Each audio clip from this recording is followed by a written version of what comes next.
bonjour et merci de votre présence.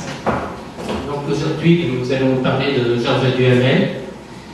Mon but, c'est de vous donner envie de lire ou de relire ces livres.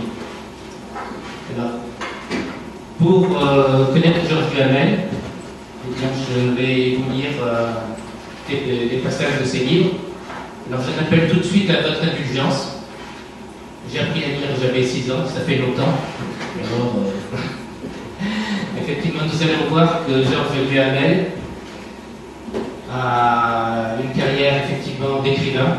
Il a écrit à peu près 120 livres dans des domaines très divers et s'est illustré également dans des domaines extrêmement divers aussi.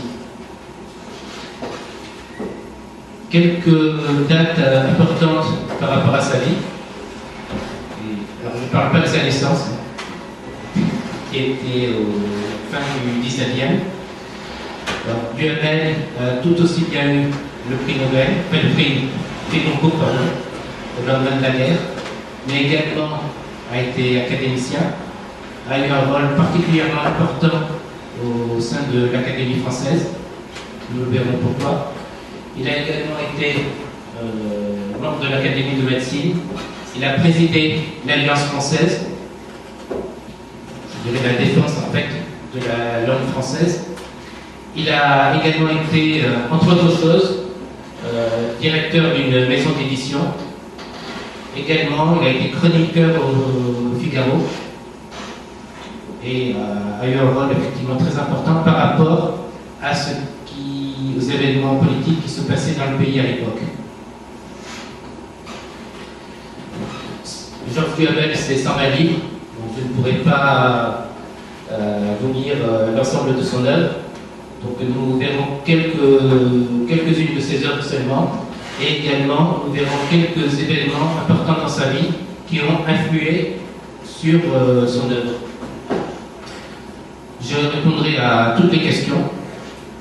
Donc vous me poserez des questions sur ce que je sais. Et puis après, nous verrons pour faire. Donc l'abbaye de Créteil, période extrêmement importante pour Duhamel. Ça a duré 14 mois, donc un peu plus d'1 an, au début du XXe siècle. En fait, c'était quelques personnes, plus ou moins artistes, beaucoup des peintres, poètes, qui, suite à un poème de Charles Villdrac, Je rêve de l'abbaye, ont décidé de monter à Phalanstère, une communauté, pour pouvoir vivre dans cette communauté. Eh bien, ils se sont improvisés imprimeurs. Ils ont fait appel à un imprimeur qui est venu leur donner un coup de main et leur apprendre le métier.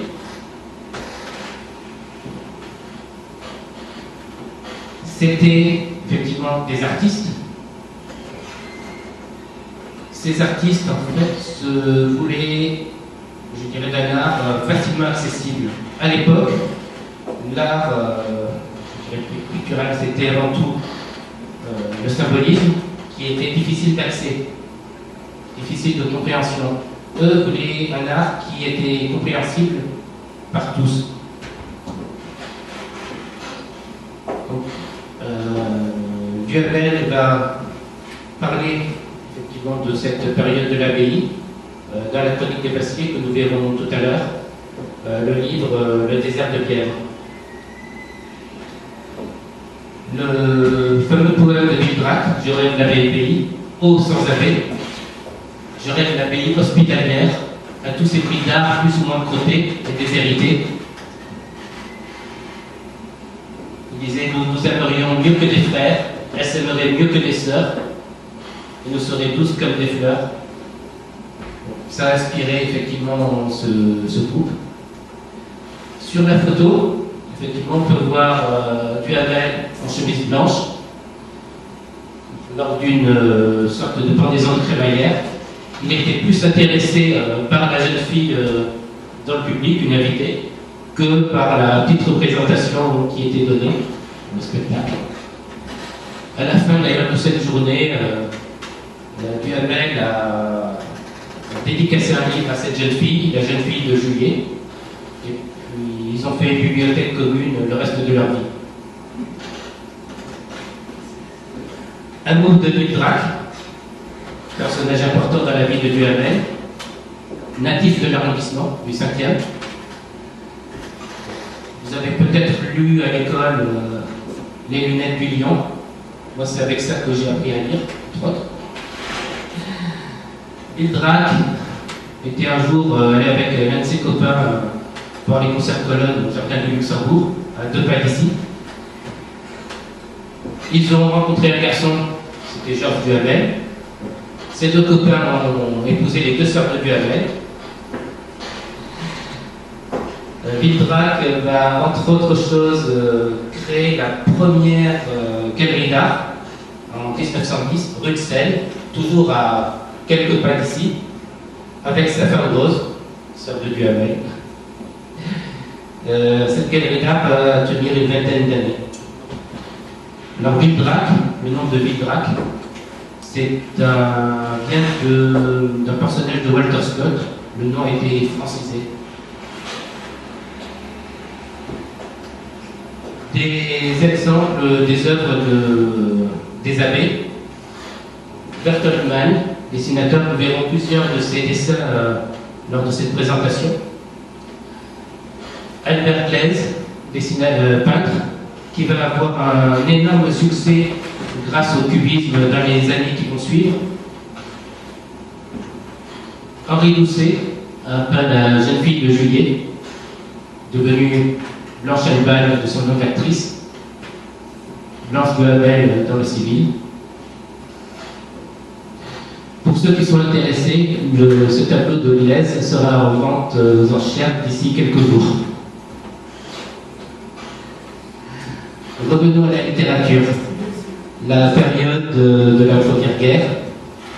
Duhamel était jeune marié. Il s'est marié en 1909. Il a rejoint le front comme médecin. Il était médecin et biologiste.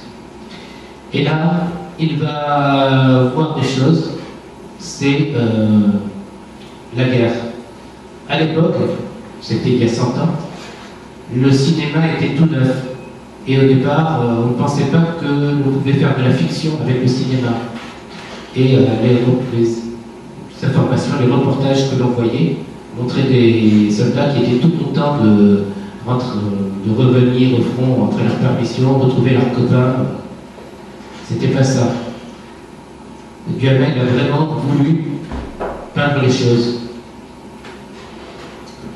Il va écrire un premier livre, Vie des martyrs, qui va avoir un gros succès. Un deuxième livre, Civilisation, qui va lui donner le prix Goncourt. En plus de ces ouvrages, c'était la première fois qu'un médecin écrivait ce qu'il voyait pendant la guerre. En plus de ces ouvrages, il y a toute une correspondance avec sa femme, avec ses amis, qui a été très bien conservée et qui est extrêmement importante au niveau historique. D'autres ouvrages vont suivre par la suite, tels qu'Entretien dans le tumulte. Vous allez voir cela. Alors, on parle effectivement de 4000 blessés et de 2300 opérations que Duhamel a réalisées pendant les 4 années de la Première Guerre. Point très important, Duhamel ne parlait que très peu de l'ennemi. Il n'y a que quelques passages dans ces 2 livres où il va parler des Allemands. Il ne va jamais montrer non plus ni soumission, ni haine vis-à-vis de l'ennemi. Nous verrons lors de la Seconde Guerre qu'est-ce que ce style d'écriture va entraîner. Alors, dans Entretien dans le tumulte, un livre écrit en 1919, peu après la guerre, Duhamel va expliquer pourquoi il a réalisé ce témoignage. La littérature, cette éloquente littérature que Verlaine étranglait avec un sourire, La littérature croît et prospère loin des faits. Dans l'atmosphère des actes et de la vérité, la littérature s'étiole et dépérit. L'éloquence agonise, mais la parole reste. Elle suffit pour exprimer l'âme. En général, nous dit le Toubib, les gens qui meurent ne songent pas à travailler pour l'histoire. Ils ne s'occupent que de mourir, et c'est assez absorbant. Ils disent « Donnez-moi seulement un peu d'eau », et le littérateur traduit cela en français par « Vive la cause du droit et la liberté des peuples ». Beaucoup ne disent rien quand ils souffrent, et rien davantage quand ils meurent. Malheureusement, l'histoire est un recueil de paroles et non point de silence. Pourquoi le silence ne laisse-t-il pas de traces? Et puis, on ne sait plus rien. On ne saura plus jamais rien avec ces pompeux fabricants d'histoire. Léonidas, Tassas, le jeune Barra et tant d'autres ont peut-être dit des choses toutes simples, bien plus fortes, bien plus belles encore que celles que leur imposent les scribes. Pour Cambronne, la question semble jugée. Et chose curieuse qui serait décourager l'éloquence, la mémoire du fier bonhomme n'y a rien perdu. Alors, dans les mémoires imaginaires, un livre écrit bien longtemps après, alors, ce livre commençait par « Je n'écrivais pas mes mémoires ». Il a écrit 5 livres de mémoire. Lionel nous explique « J'ai composé, pendant la guerre, un certain nombre de récits pour affirmer ce qui me semblait alors la seule certitude indiscutable. L'unique réalité parfaite, la souffrance des hommes. J'ai recréé cette souffrance pour qu'elle ne risquât point de périr. Je pense que mes anciens blessés, s'ils lisaient aujourd'hui leur propre histoire, la reconnaîtraient rarement. Alors ici, Goethe se trompe? Non, je suis un contemporain, je suis le comptable. J'ai veillé des gens endormis. Je connais mieux que le patron les livres de la maison, les livres de la souffrance. Que si l'on s'obstinait d'ailleurs à me jeter en contradiction, je ne résisterai pas. Je cherche, je ne dispute guère.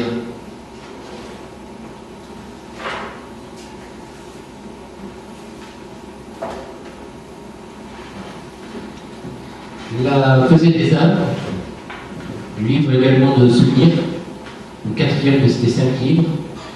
Duhamel va nous expliquer, avec beaucoup d'humilité, j'ai commencé de narrer les histoires de blessés que j'avais soignés depuis le début de la guerre et dont les actes, les paroles ou le caractère me semblaient exemplaires. Je me donnais pour règle de ne pas céder, au moins dans ses premiers essais, aux tentations de la fable, de ne rien ajouter à cette simple et majestueuse vérité, de ne prendre avec elle aucune des franchises ordinaires du conteur, sinon celle primordiale qui consiste à ne pas tout dire. Il n'y a donc aucune invention dans ces premiers récits de guerre. Il m'est arrivé parfois de déguiser les noms propres, et c'était par respect pour les familles qui pourraient lire mes récits et connaître ainsi le martyre de leurs enfants. Je n'avais pas tort d'agir de cette manière. En 1923 ou 1924, j'ai raconté brièvement l'histoire d'un jeune officier que j'avais vu sous Verdun, juste la veille de sa mort. J'avais donné son nom, j'ai reçu peu de jours après une lettre de son père, une lettre pleine d'angoisse, d'interrogation, de tristesse.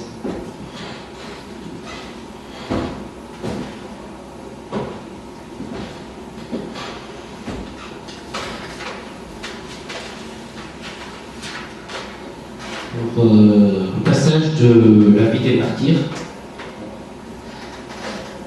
Duhamel va parler effectivement d'une église. L'église, c'était un soldat qui était dans un avant-poste. Une nuit, il sort du trou, il va regarder un peu dehors, il voit qu'une grenade arrive, il veut vite rentrer dans le trou. Il avait un sac sur le dos, il n'arrive pas à rentrer se mettre à l'abri. Une grenade explose et il a les 2 jambes touchées par la grenade. La cuisse de l'église a été coupée ce matin. Il était encore endormi quand nous l'avons porté dans la chambre noire pour examiner son autre jambe au rayon X. Déjà, il commençait à se plaindre et à ouvrir les yeux. et le radiographe ne se hâtait guère. J'ai fait tout le possible pour précipiter les opérations et je l'ai remporté dans son lit. Comme cela, il a repris conscience de la pleine clarté du soleil. Lui qui vient une fois de plus d'approcher le noir empire, qu'aurait-il pensé s'il s'était réveillé dans une obscurité peuplée d'ombres, de chuchotements, d'étincelles et de leur lueur fulgurante? Dès qu'il a pu parler, il m'a dit « Vous m'avez coupé la jambe ?» J'ai fait un signe. Ses yeux se sont remplis d'eau et, comme il avait la tête basse, ses grosses larmes lui ont coulé dans les oreilles. Alors Dieu m'a raconté comment il ne pouvait pas endormir l'église avec le chloroforme, qui risquait d'être trop brutal pour lui. Il a pu utiliser que de l'éther.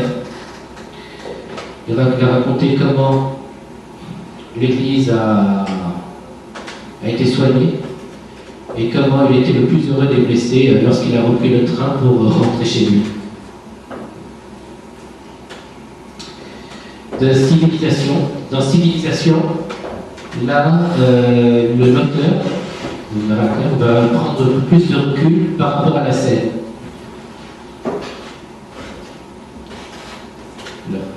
D'Épernay à Château-Thierry, la Marne coule avec délice entre des collines spirituelles, chargées de vignes et de vergers, couronnées de verdure comme des déesses rustiques, enrichies de tous les ornements végétaux qui donnent à la terre de France son prix, sa beauté, sa noblesse. C'est la vallée du repos. Jolgonne, Normand, Châtillon, Heuilly, Port-à-Basson, vieux village souriant. Soyez bénis pour les heures d'oubli que vous avez prodiguées, comme une eau jaillissante, aux troupes épuisées qui, de Verdun, revenaient vers les secteurs de la guerre calme de l'Aisne. Pendant l'été de 1916, le Xe corps d'armée sont concentrés une fois de plus sur la Marne pour aller prendre sa part sanglante au grand sacrifice de la Somme. Notre bataillon attendait sans impatience l'ordre d'embarquer, en comptant, du haut des collines, les convois qui haletaient au fond de la vallée et en se livrant, selon l'usage, à toutes sortes de suppositions. Avec quelques camarades, nous passions le meilleur de nos journées à travers champs, sans trop réfléchir, tout à la jouissance d'un repos animal, loin des fracas meurtriers de la ligne. Il y avait eu quelques jours d'étincelant de chaleur, puis l'orage était venu, avec un ciel fondant, une bousculade de nuages furieux, un large vent tour à tour chargé de poussière ou de brume. Au déclin d'une après-midi, nous nous trouvâmes sur la route qui, de Charbonnet, s'élève avec douceur vers les bocages du sud. Nous étions trois, la conversation languissait. Insensiblement, nous retournions à nos pensées secrètes, que nous trouvions pénétrées d'angoisse et que le chemin montant semblait nous rendre de pas en pas plus lourdes.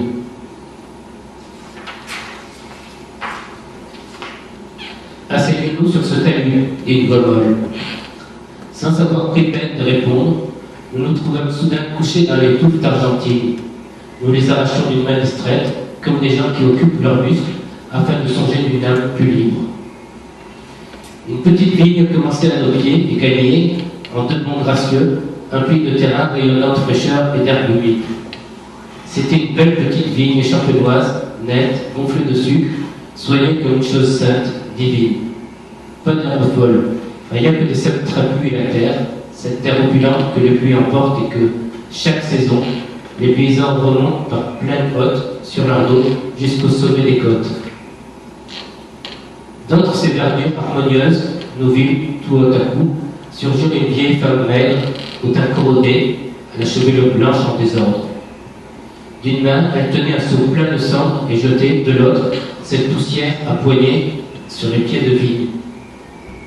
À notre vue, elle suspendit sa besogne, ramenant d'un doigt poudreux une mèche de cheveux que tiraillait le vent et nous regarda fixement, puis elle parla. « De quel régiment que vous êtes, vous autres ?»« Du 110e de ligne, madame. Les miens n'étaient pas de ce régiment-là. Vous avez des fils aux armées ?»« Eh, j'en avais. » Il se fit un silence, rempli par le cri des bêtes, les bonds de la bourrasque et le sifflement des fondaisons agitées. La vieille jeta quelques poignées de cendre, s'approcha de nous et reprit, d'une voix trébuchante, qui partait à la dérive, dans les coups de vent. « J'en ai eu des filles, l'armée, des fils. Maintenant, j'en ai plus. Les deux jeunes sont morts, voilà. J'ai encore mon malheureux, mais il est quasiment plus soldat à cette heure. Il est blessé peut-être? Oui, il est blessé, il n'a plus de bras. La vieille femme posa par terre son seau plein de cendres, tira de sa ceinture un brin de paille, assujettit à l'échalas un rameau qui fuyait l'alignement, et, se redressant soudain, se mit à crier. Il a été blessé comme il n'y en a pas beaucoup qui sont blessés. Il a perdu les deux bras, il a dans la cuisse un trou qui lui rentrerait un bol qui tient dessous de lait. Il a été pendant 10 jours comme un homme qui va mourir. Et je suis été le voir, et je lui disais bien, Clovis, tu veux pourtant pas me laisser seul, car faut vous dire qu'il y a longtemps qu'ils avaient plus de père. Et il me répondait toujours, ça ira mieux demain, car faut vous dire qu'il n'y a pas plus doux que ce garçon-là. Nous demeurions silencieux. L'un de nous murmura pourtant, votre garçon est courageux, madame.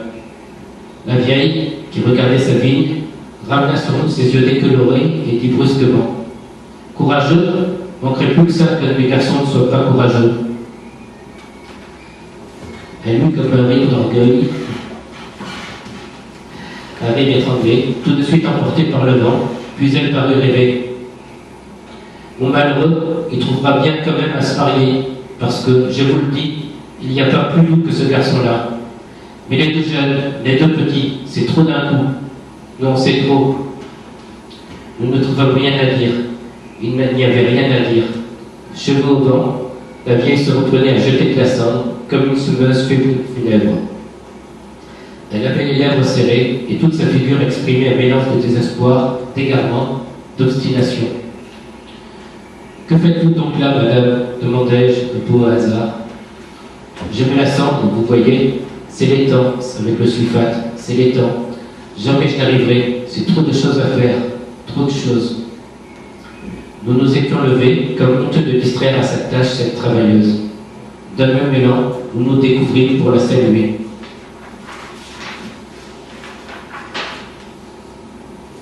Bonsoir, dit-elle, et bonne chance aussi, vous autres. Nous montâmes jusqu'à l'orée des bois sans prononcer une parole.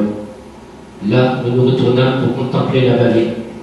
On apercevait, à flanc de coteau, dans la mosaïque des cultures, la vigne avec la vieille minuscule qui continuait de semer la cendre dans le vent ivre de nuée.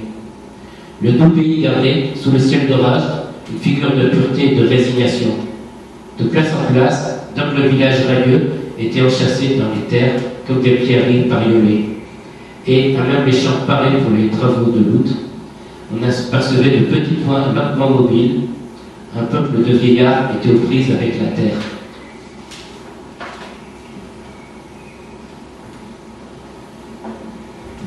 Un autre type d'écriture de Duhamel,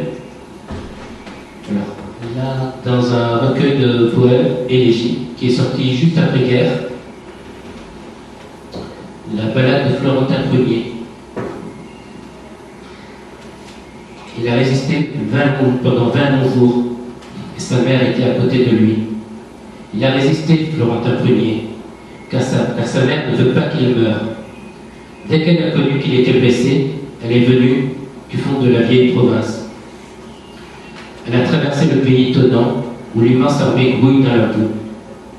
Son visage est dur, sous la coiffe raide. Elle n'a peur de rien, ni de personne. Elle emporte un panier avec 12 pommes et du beurre frais dans un petit pot. Toute la journée, elle est assise, près de la couchette où meurt Florentin. Elle arrive à l'heure où l'on fait du feu et reste jusqu'à l'heure où Florentin délire.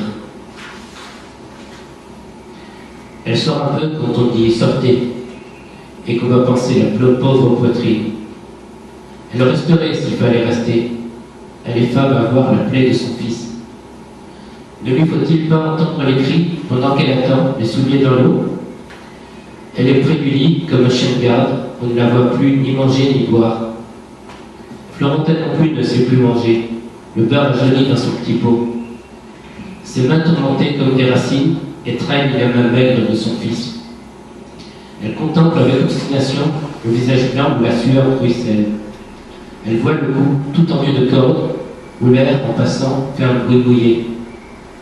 Elle voit tout ça de son œil ardent, sec et dur comme la cassure d'un silex. Elle regarde et ne se plaint jamais. C'est sa façon comme ça d'être mère. Il dit, voilà l'atout qui prend mes forces. Elle répond, tu sais que je suis là. Il dit, j'ai été que je vais passer. Mais elle, non, je ne veux pas mon garçon. Il a résisté pendant 20 longs jours et sa mère était à côté de lui. Comme un vieux nageur qui va dans la mer en soutenant sur l'eau son faible enfant.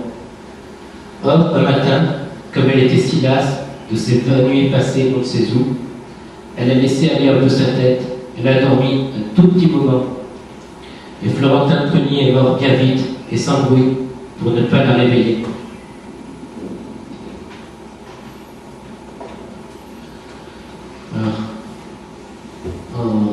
C'est Alain Decaux qui a écrit en préface d'un livre 1916, L'année de Verdun, qui a écrit cette guerre, ce sont les écrivains qui l'ont vécu qui me l'ont révélé. D'Argelès, Barbus, Duhamel et bien d'autres.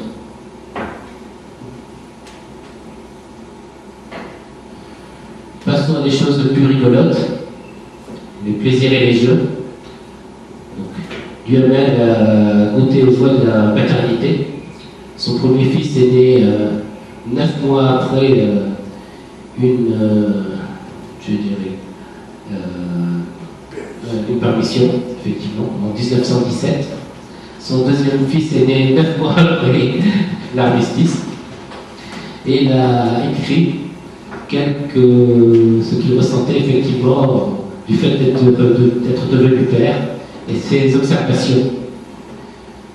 Il écrira aussi pour les enfants quelques années plus tard, donc les jumeaux de Vaillant-Goujard. Les jumeaux de Vaillant-Goujard, on sentait que c'était écrit pour ses fils et pour ses neveux et nièces.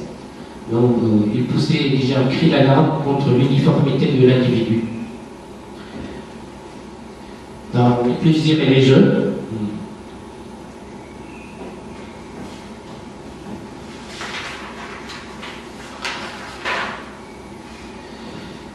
on me demande, que leur apprenez-vous? Rien, ou presque pour l'instant. Que leur donner? Ils prennent de tout et à peine loin. En revanche, ils m'apprennent souvent ce que je croyais savoir. Je leur fais goûter tous les fruits, toutes les nourritures du monde. Et c'est comme si je les goûtais avec une nouvelle bouche, comme si je les découvrais avec un cœur neuf. Je dépose sur la langue du dadou une petite fraise. Il mâche avec hésitation d'abord, puis avec confiance. Sur son visage, qui ne dissimule rien, je peux suivre toutes les phases de la joie. Il me semble que je n'avais jamais prêté à la fraise une attention aussi profonde, aussi pieuse. J'essaye alors d'une cerise. Surveillons le taillon. Que dit l'expressive petite figure? C'est doux, c'est ferme, charnu, aigrelé, juteux, sucré, juteux. Ah, voilà le taillon. Reste attaché à la queue un peu de pulpe rose, on peut encore sucer. Le petit homme suce avec délice. Je ne sais plus très bien si c'est en lui ou en moi que le plaisir se produit. Je recommence tout. Je traitais, me semble-t-il, toutes les joies du monde avec une hâte sacrilège. J'en refais l'étude minutieuse sous la conduite des petits hommes. J'avais horreur des défilés, des mascarades, des fêtes foraines.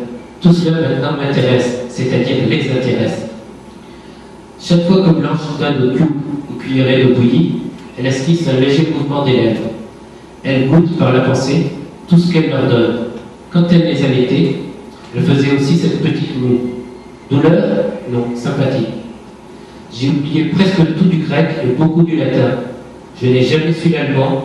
J'ai négligé les mathématiques, l'harmonie et plusieurs autres sciences. J'avais fait la part de l'ignorance et consenti bien des sacrifices. C'est fini. Je ne renonce plus à rien. Ce que je n'aurais pas eu le courage de reprendre ou d'aborder tout seul, je vais l'attaquer maintenant avec mes petits alliés, mes réserves toutes fraîches.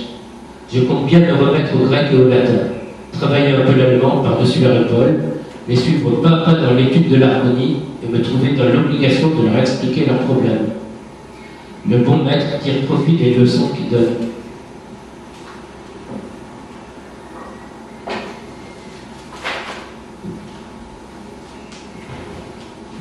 Vous avez déjà essayé de donner à manger à un enfant, Duhamel aussi.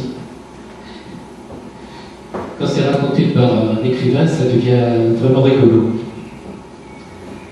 Les mots ont sur le cuivre et le tube un pouvoir temporaire, à coup sûr, mais quasi magique. À la suite de son frère, Zazou vient de contracter l'étrange maladie qui consiste à dire, à chaque plat qu'on lui présente, « J'aime pas ça ». Il reçoit donc quelques bouchées de veau et s'écrie « J'aime pas ça ». Mange donc, c'est du veau. J'aime pas le veau. Mais c'est du bon veau. J'aime pas le bon veau. Je vous fais grâce de la prononciation et de l'accent.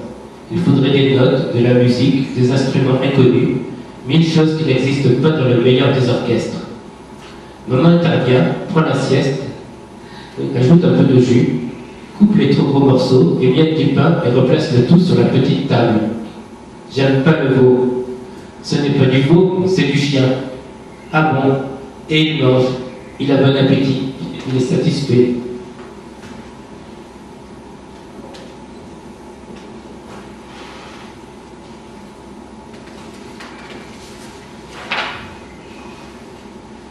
Un autre petit texte, toujours tiré de Plaisir et des Jeux. Je ne dis que ce que je sais. Si vous rencontrez mes enfants, vous penserez, sans aucun doute, ils ne sont pas extraordinaires. Ils sont semblables à tous les enfants. C'est vrai. Dites plutôt toutefois que tous les enfants sont semblables aux miens, aussi extraordinaires que les miens.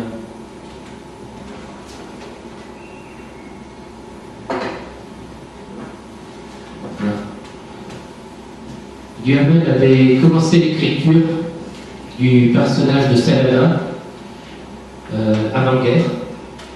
Il a interrompu cette écriture pendant la guerre et il a repris pour commencer à faire paraître les livres de Saladin en 1920.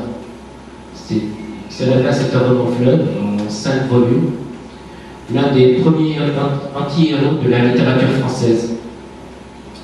C'est un personnage qui peut paraître extrêmement complexe, mais pour le synthétiser, c'est quelqu'un qui n'arrivera pas à être heureux tant qu'il n'arrivera pas à s'accepter lui-même. Alors Saladin apporte effectivement tout un portrait psychologique. Exactement comme s'il n'était pas le maître de lui-même. Et on a du mal à comprendre qu'est-ce qui le pousse à agir comme ça.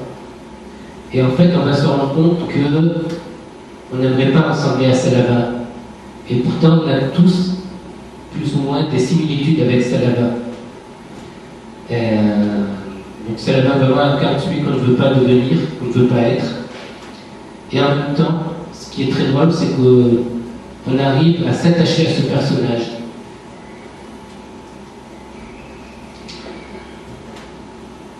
Pour situer l'histoire, Saladin, c'est un employé, un petit employé.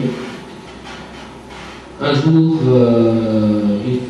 on lui demande d'aller d'aller apporter un document au grand patron de la société. Alors évidemment, personne ne veut le faire, on envoie le larbin. Saladin arrive dans le bureau de son patron, il lui donne le document, et pendant que le grand patron lit le document, Saladin va regarder l'oreille du grand patron, et puis il va lui toucher le lobe de l'oreille. Méga réaction du grand patron, qui va le renvoyer, et c'est la descente aux enfers pour Saladin.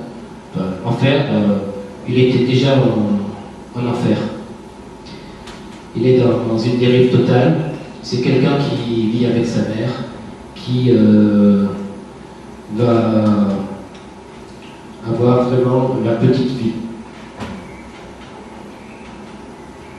Alors, qu'est-ce que vient faire une étiquette de chocolat dans cette présentation?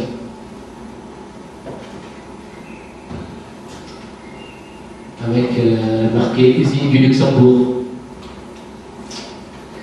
Eh bien, Duhamel va nous expliquer. Duhamel raconte qu'il est en train de marcher sur le long de la rue de la Hôtel Sainte-Geneviève à 2 pas d'ici. Et alors effectivement, il était rue Gay-Lussac, ou quand il a expliqué ça, au rue de la Montagne Sainte-Geneviève. Il est en bas, Oui, sur le boulevard Saint-Michel, oui. où il y a le fameux magasin de chocolatier Salade. Voilà. Donc en bas du boulevard Saint-Michel, Il monte, oui, et il voilà. monte par la rue Gay-Lussac. Il monte par la rue Gay-Lussac. Il va à son travail, Oui, rue des Fossés Saint-Jacques. d'accord. Donc il va à son travail rue des Fossés Saint-Jacques. Et Donc dans ce fameux laboratoire. il est aux prises avec. Attendez. Il est aux prises. Oui. S'interroger, il est aux prises avec des pensées inavouées, inavouables, qui sont ridicules, mais qui pointent comme ça tous les jours, et qui sortent, qui ne sortent pas, qui sont étouffés. Je ne sais pas ce que c'est, d'où ça vient. C'est peut-être inconscient, en fait, hein. Mais c'est nouveau à l'époque. Nous sommes en 1913. Nous sommes en 1913. Donc, et tout d'un coup, il va mettre un nom sur cette espèce de personnage psychique qu'il crée. Il va mettre le nom du chocolatier qu'il a dans ses yeux tous les jours. Tout à fait. Il y a un jeu de mots derrière ce. Alors, il n'y a pas de jeu de mots. Il n'y a pas de jeu de mots. Qu'est-ce qu'il a dit? Ouais. Ce qu'il écrit dans le temps de la recherche, donc l'un de ses livres de souvenirs. Cependant, je vais voir Ouais. Les gens qui me regardent doivent se demander ce qui vient de m'arriver. Mais les gens me regardent mal aujourd'hui. Tous écoutent les voix qui leur parlent à l'oreille. Certains d'entre eux palabrent tout haut. Je ne suis pas bien sûr de ne pas le faire moi-même.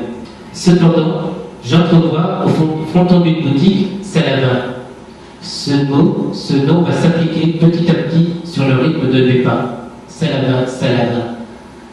Comme j'appuie sur le mot de Bovary au trot du chameau que montait Flaubert. Ma rêverie de la rue va s'appeler Salavin. Quelqu'un va commencer de marcher à côté de moi et qui s'appelle Salavin. Il m'escortera pendant de longues années. Il vivra, souffrira longtemps près de moi, en moi. Il finira par mourir. J'apprendrai, avec étonnement, que le personnage de chair qui m'a prêté, sans savoir ces 3 syllabes bien frappées, est mort presque en même temps que le compagnon de mes songes. D'autres jours, il me fait l'ombre à la senteur des petites rues qui se creusent au flanc de la colline Sainte-Geneviève et qui ressemblent si curieusement, comme je l'apprendrai plus tard, au souk des villes d'Orient.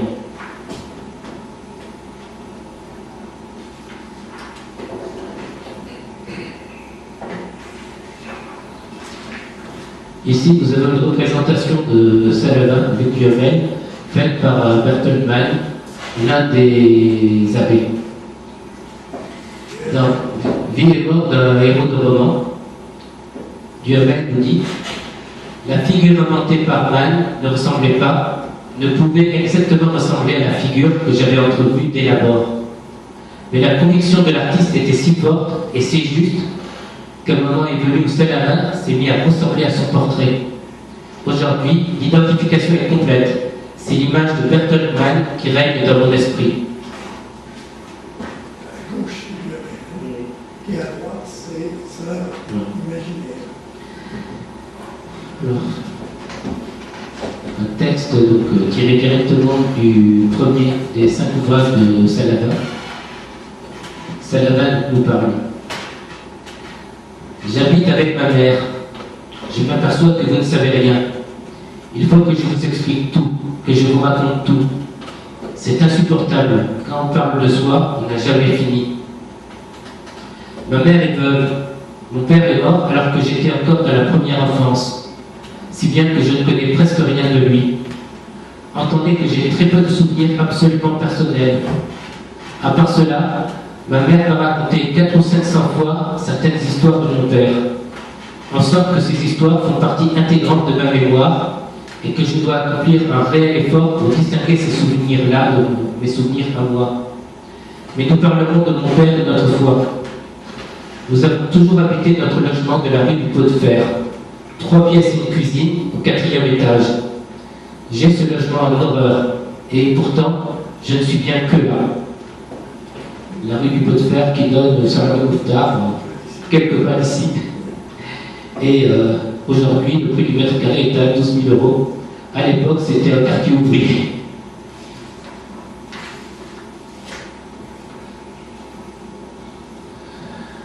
Un passage très important dans Saladin.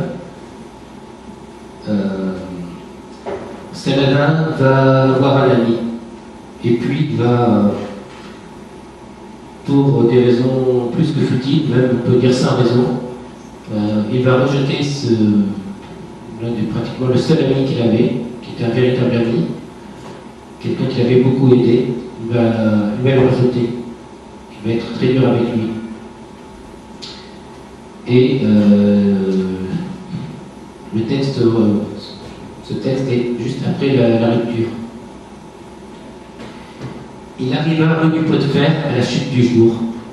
Il resta plus d'une demi-heure assis sur une chaise, sans faire le moindre mouvement pour enlever son pardessus ou son chapeau.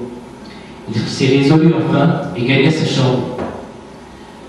Un feu de boulet agonisait dans la cheminée.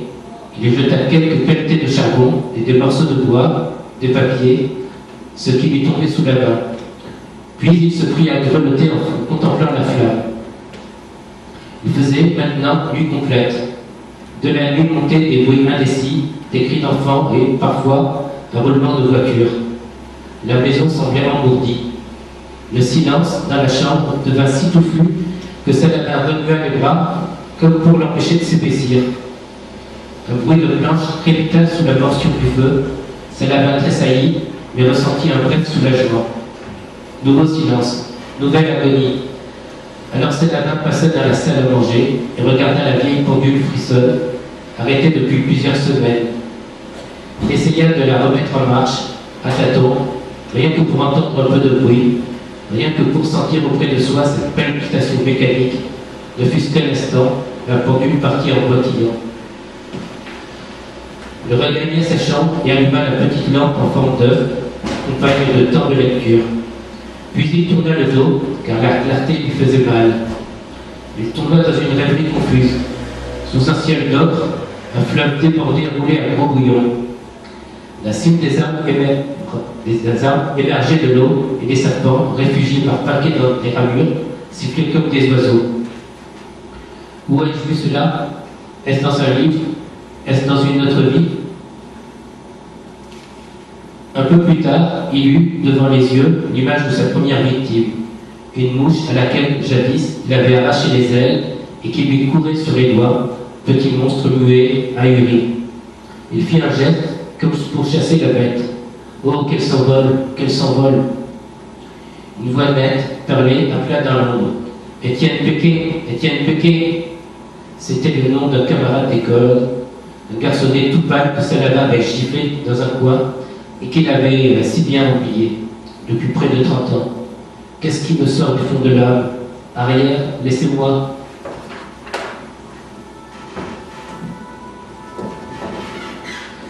À ce moment, l'obscurité se fit dans la chambre. La lampe venait de s'éteindre toute seule. Saladin se mit à trembler. Il employa la lampe et la secoua. Il y a du pétrole. Alors, pas le moindre courant d'air. Je n'ai même pas bougé. Alors, il reposa la lampe. Silence total. La pendule s'était arrêtée, à bout de souffle. Saladin laissa tomber sa tête sur sa poitrine. Ils ne veulent plus de moi. Je leur fais peur. Je leur fais honte. Ah, je suis malade. Malade. Il regarda le feu, concentra son âme dans le feu. Nerveuse, irrésolue, des flammes voltigeaient à la surface de la mouille. Elle semblait dire « Nous avons froid, donne-nous quelque chose. Réchauffe-nous. » Il eut alors une inspiration. Il chercha sa flûte sur la table. Cette vieille flûte de bois, la confidente de ses tourments. Elle était trop longue pour entrer dans la cheminée. Il la démonta et jeta les deux pièces ensemble sur le foyer. 5 grandes minutes passèrent, puis une lueur courut dans les ténèbres et la flûte s'enflamma d'un seul coup. Toute la chambre en fut éclairée. Saladin regardait sans faire un mouvement. Le bois rougit, présoya et, sous l'action de la chaleur, la flûte, avant de mourir, fit entendre un sifflement si doux et si désespéré que Saladin pleura. Il était peut-être 7 heures du soir quand Marguerite ouvrit la porte du logement. Elle fit 3 ou 4 pas et tout de suite, le cœur serré, cria « Louis !» Une seconde fois, et plus bas, elle appela « Louis !» Alors une voix souffla « Quoi? Que veux-tu » Marguerite osait à peine remuer. Elle demanda, parlant plus bas encore, saisie par la contagion du silence, « Que fais-tu » La voix répondit, « Je suis assis. » Marguerite enleva son chapeau et se précipita dans la chambre. Celle-là était assis, en effet, les mains sur les genoux, le menton touchant la poitrine. Vous pouvez l'apercevoir à la clarté du ciel parisien. Le feu était mort, bien mort cette fois, et celle-là rêvait, assis sur une chaise. Depuis combien de temps es-tu là, Louis? Je ne sais pas. Marguerite se mit à genoux, saisit entre ses doigts les doigts glacés de son mari et demanda « Il y a quelque chose, Louis ?» « Rien, rien, il n'y a rien. » Il se tut quelques secondes et reprit d'une voix à peine perceptible. « Je n'ai plus d'amis. Il m'a quitté. Il m'a dit adieu. C'est lui qui, le premier, a dit adieu. Hélas, que s'est-il passé? Oh, je l'ai offensé. Marguerite sanglotait, le visage sur les genoux de l'homme. C'est la vanne dit encore. Je l'ai offensé comme jamais personne n'a pu l'être. Je lui ai dit tout ce que je pensais.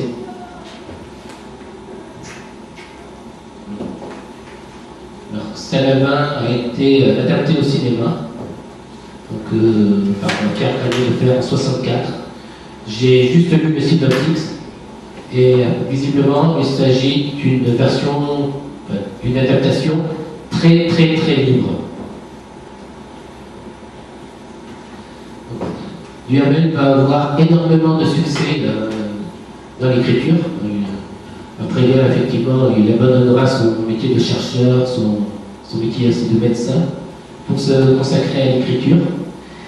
Et également, il va faire beaucoup de voyages, notamment pour la défense de la langue française. Et il va en tirer plusieurs livres. Notez-leur. En étant directeur de l'Alliance française, fin des années 40, effectivement, il voyagera pour l'Alliance française, mais il va, dans les années 30 déjà, il va faire beaucoup de voyages qui vont l'amener à connaître effectivement en quelque sorte, les autres civilisations et faire passer son message, l'idée de civilisation.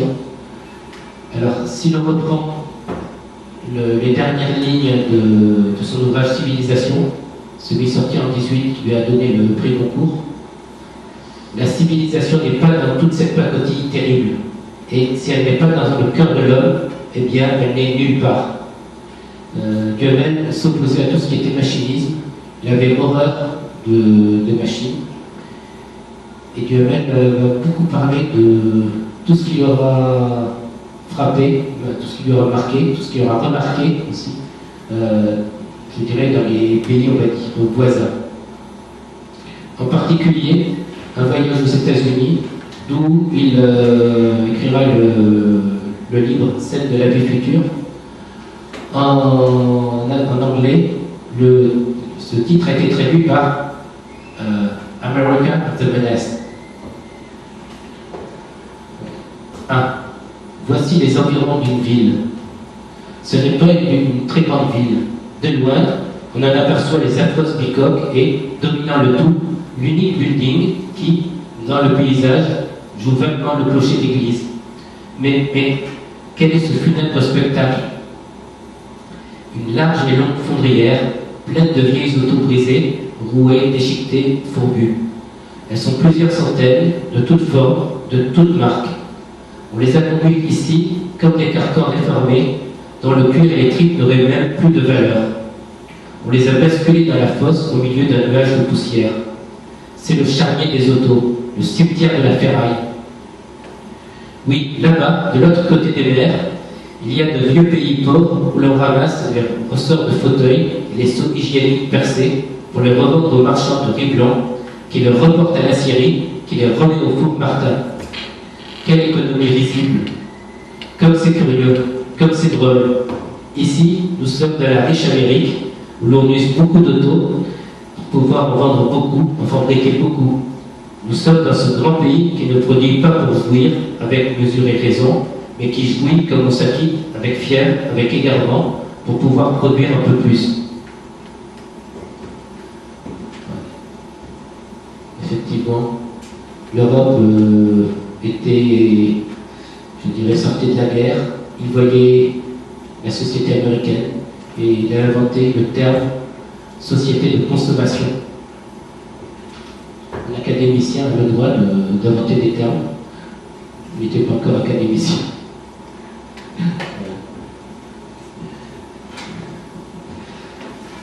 La pierre de rêve, sorti en 1926, est un livre qui est inspiré effectivement de ses propres souvenirs. C'est un roman. Beaucoup disent que c'était le livre préféré de l'auteur.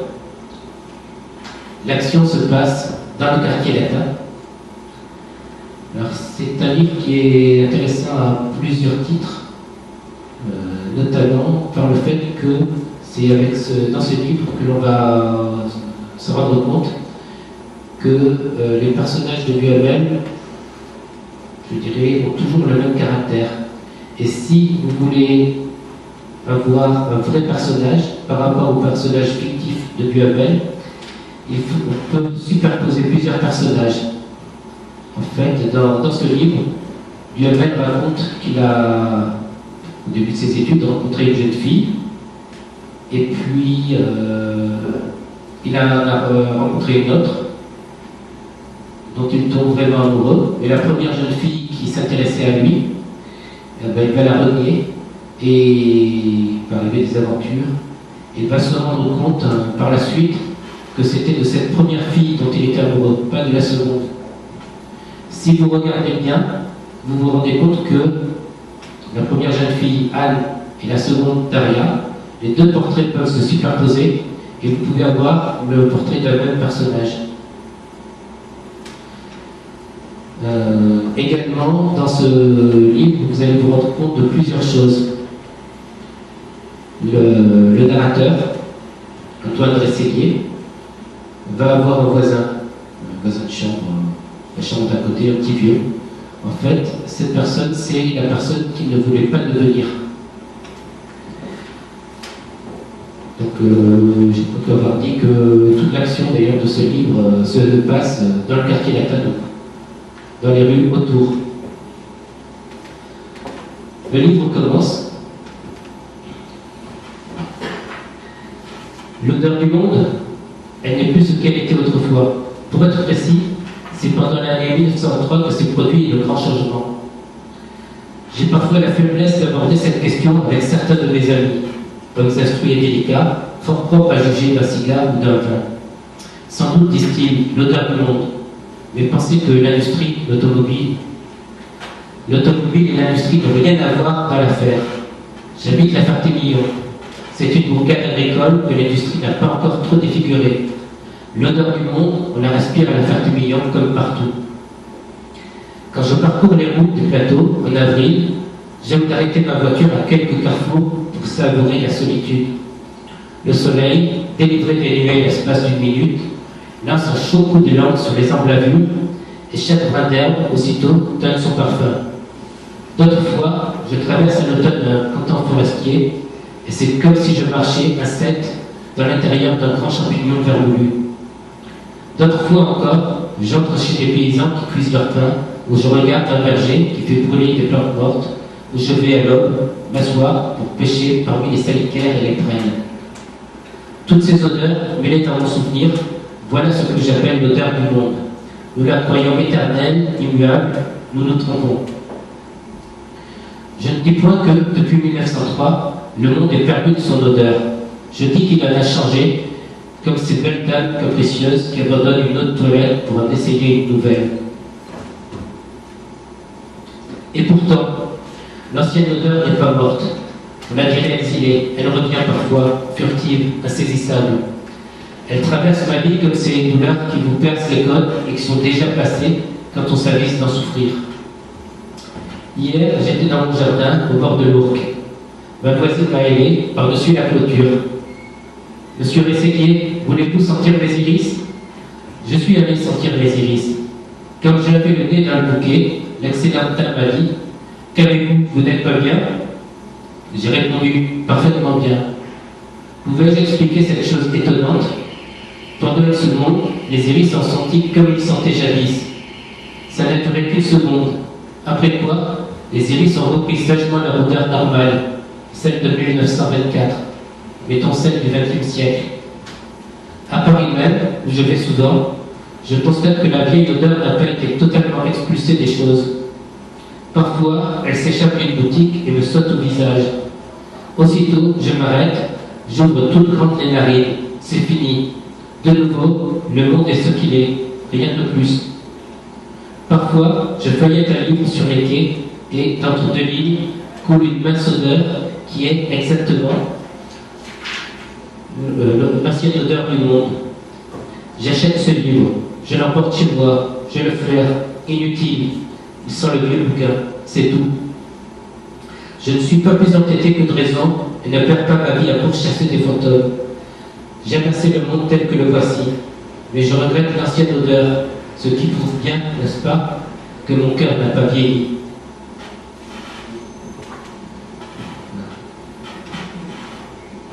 Un peu plus loin, une description effectivement de plutôt l'auteur va parler de Anne, la jeune fille qui n'avait pas su, je dirais, à laquelle il n'avait pas vraiment su s'intéresser, dont il se rend compte, oui, très amoureux, oui.